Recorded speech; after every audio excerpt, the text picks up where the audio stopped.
Hello and welcome to Bioinformatics with BB. This is Dr. Babajan Banaganapalli. This is the first video in our RNA-seq analysis series. We're going to walk through one of the most essential and widely used techniques in modern biology, RNA sequencing. RNA-seq has become the standard method for understanding gene expression. It's used in everything from cancer research and drug discovery to neuroscience, plant development, and more. In this episode, we'll explore what RNA-seq is, how the experiment works, the main workflow, types of RNA-seq, and the types of analysis you can perform using this technique. Let's start with the basics. What is RNA-seq? RNA-seq or RNA sequencing is a next-generation sequencing method that allows us to detect and measure RNA molecules in a biological sample.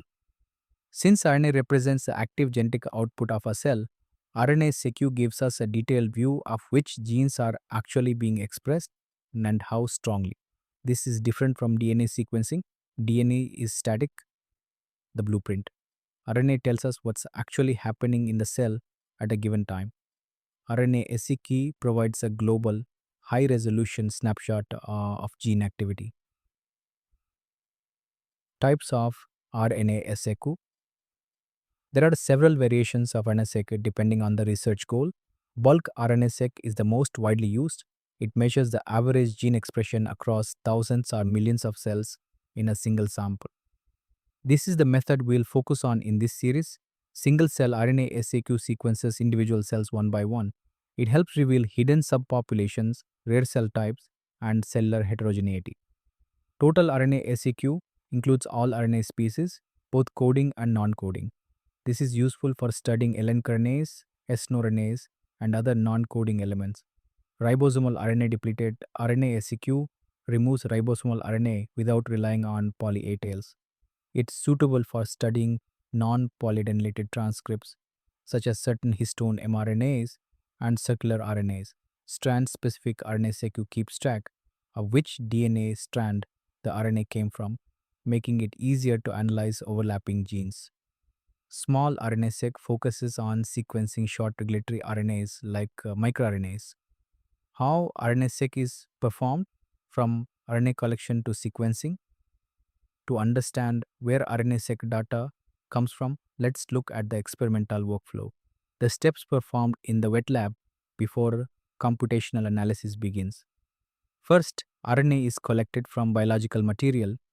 This could be a tissue biopsy, cultured cells, blood, or any other sample type.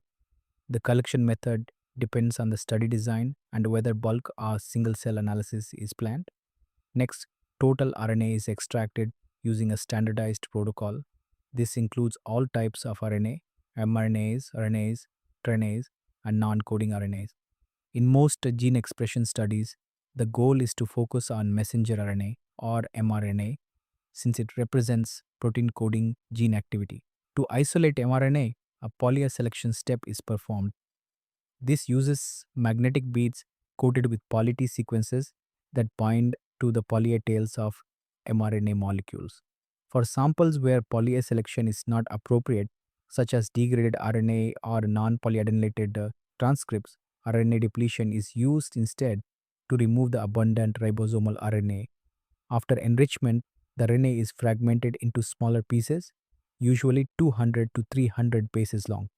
Then, the fragments are reverse transcribed into complementary DNA or cDNA using reverse transcriptase enzymes. Sequencing adapters are ligated to the cDNA fragments to enable library amplification and sequencing. The final product is a sequencing-ready cDNA library, which is loaded into a next-generation sequencing machine, typically on an Illumina platform. The output from the sequencer is stored in FASTQ files, which contain the short read sequences and their quality scores. From here, computational analysis begins. Now let's go through the typical bioinformatics pipeline used to process and analyze RNA-seq data. These are the steps we'll automate using Nextflow later in the series. Step 1.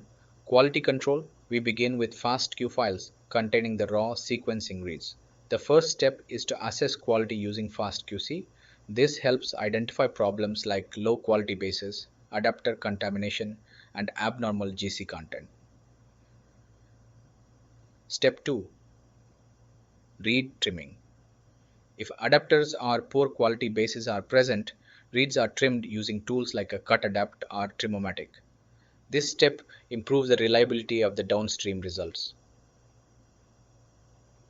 Step 3, alignment to a reference genome. Reads are aligned to a reference genome using aligners like a star or HiSat2. The output is a BAM file which shows the mapped location of each read. Some reads span splice junctions. Good aligners can detect these split reads and align them correctly to exon boundaries. Pseudo alignment tools like a Salmon and Callisto can also be used for faster quantification without full alignment. Step 4, quantification. Next, we count how many reads map to each gene or transcript. Tools like featureCounts, FastQ, or Salmon generate a raw count matrix which forms the foundation for statistical analysis. Counts are often normalized to values like a TPM, FPKM, or RPKM to account for sequencing depth and gene length. Step 5, differential expression. With the count matrix in hand, statistical models are applied to identify differentially expressed genes.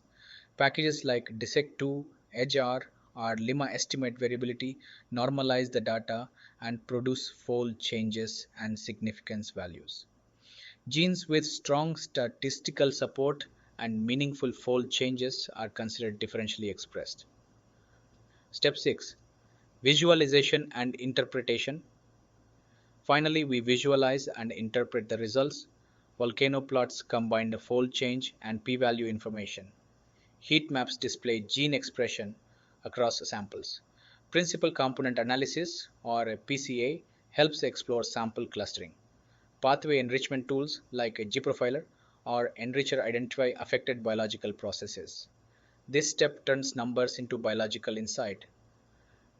Isoform and splicing analysis. Many genes produce multiple isoforms through alternative splicing.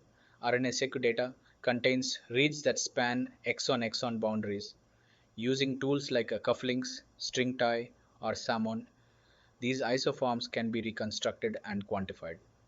Isoform level analysis adds an additional layer of biological resolution, especially useful in cancer and developmental studies. A single-cell RNA-seq quick overview. In single-cell RNA sequencing, expression is measured at the level of individual cells. This allows exploration of cellular diversity, identification of rare populations, and tracking of differentiation pathways. The computational steps include normalization, dimensionality reduction, clustering, and marker gene analysis.